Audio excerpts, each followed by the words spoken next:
السلام علیکم، this side مہرما Khan. آج کی ویڈیو میں ہم بات کریں گے اسلام کے پہلے خلیفہ نبی صلی اللہ علیہ وسلم کے سب سے قریبی ساتھی حضرت ابو بکر صدیق رضی اللہ تعالیٰ عنہ کی، جنہوں نے اپنی زندگی اللہ اور اس کے رسول کے لیے وقف کر دی۔ وہ ہستی جن کی قربانیاں، ایمان اور کردار ہمارے لیے رہنمائی کا ذریعہ ہے۔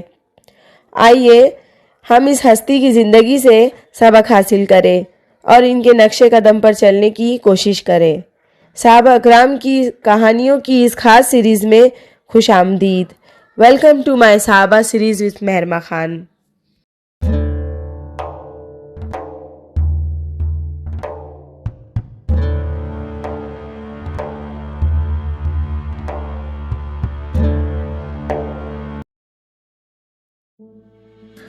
حضرت ابو بکر صدیق رضی اللہ تعالیٰ عنہ کی زندگی، نبی صلی اللہ علیہ وسلم کے ساتھ تعلقات کی کہانیاں اسلام کی تاریخ کا ایک روشن حصہ ہے۔ آپ اسلام کے پہلے خلیفہ تھے اور نبی صلی اللہ علیہ وسلم کے قریبی ساتھیوں میں شامل تھے۔ ان کی زندگی سے کئی اہم واقعات ہمیں ایمان، اخلاص، قربانی اور وفاداری کے سبق دیتے ہیں۔ اسلام قبول کرنے کا واقعہ۔ حضرت ابو بکر صدیق رضی اللہ تعالیٰ عنہ ان اولین لوگوں میں شامل تھے جنہوں نے نبی صلی اللہ علیہ وسلم کی دعوت فوراً قبول کی۔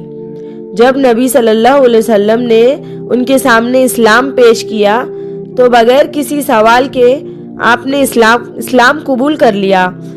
آپ کے ایمان لانے کی وجہ سے کئی دیگر افراد بھی اسلام لائے، جن میں حضرت عثمان، حضرت طلحہ، حضرت زبیر، حضرت عبد الرحمن بن عوف، دیگر صحابہ شامل ہیں۔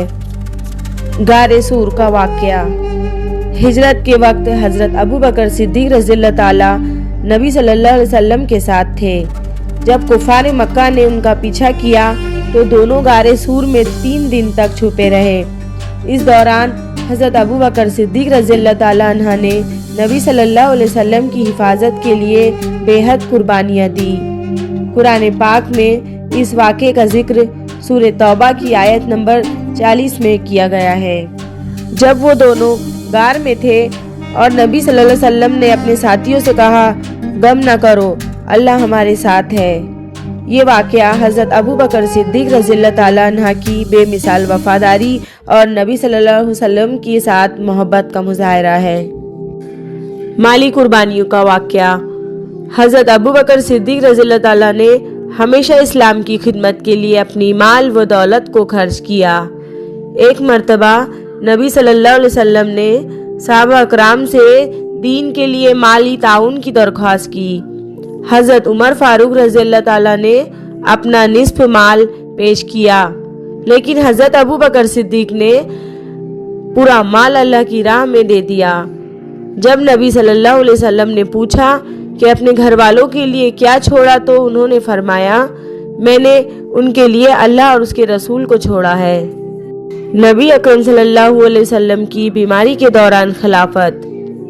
نبی صلی اللہ علیہ وسلم کی زندگی کے آخری دنوں میں آپ نے حضرت ابو بکر صدیق رضی اللہ تعالیٰ عنہ کو نماز کی امامت کا حکم دیا۔ ان کی خلافت کی علامت تھی۔ آپ کی وفات کے بعد تمام صحابہ نے آپ کو پہلا خلیفہ منتخب کیا۔ آپ کی خلافت کے دوران کئی فتوحات ہوئی اور ارتداد کے فتنے کو ختم کیا گیا۔ حضرت ابو بکر صدیق کی بے پناہ محبت۔ نبی اکرم صلی اللہ علیہ وسلم کے انتقال کے بعد جب صحابہ غمزدہ تھے تو حضرت ابو بکر صدیق نے ایمان افروز الفاظ کہے، جو محمد کو پوچھتا تھا وہ جان لے کہ محمد وفات پا چکے ہیں، اور جو اللہ کی عبادت کرتا ہے وہ زندہ ہے اور کبھی نہیں مرے گا۔ حضرت ابو بکر صدیق رضی اللہ تعالیٰ عنہ کی زندگی مسلمانوں کے لیے ایک روشن مثال ہے۔ ان کے اعمال، قربانیاں اور نبی صلی اللہ علیہ وسلم کے ساتھ ان کا تعلق ہمیں دین کی خدمت، محبت اور اخلاص کا درس دیتے ہیں۔ آپ کو صدیق کا لقب ملا۔ حضرت ابو بکر صدیق رضی اللہ تعالیٰ کو صدیق کا لقب اس وقت ملا جب انہوں نے رسول اللہ صلی اللہ علیہ وسلم کی معراج کی تصدیق کی۔ یہ واقعہ یوں ہے کہ جب نبی صلی اللہ علیہ وسلم واقع معراج کا ذکر کیا کہ وہ ایک ہی رات میں مسجد الحرم سے مسجد الاقصی گئے اور پھر آسمانوں کی سیر کی، تو کفار مکہ نے اس واقعے کو جھٹلایا اور حضرت ابو بکر صدیق کے پاس جا کر مذاق اڑانے کی نیت سے بتایا، لیکن حضرت ابو بکر نے بلا جھجک فوراً فرمایا اگر محمد صلی اللہ علیہ وسلم نے یہ کہا ہے تو یقیناً یہ سچ ہے۔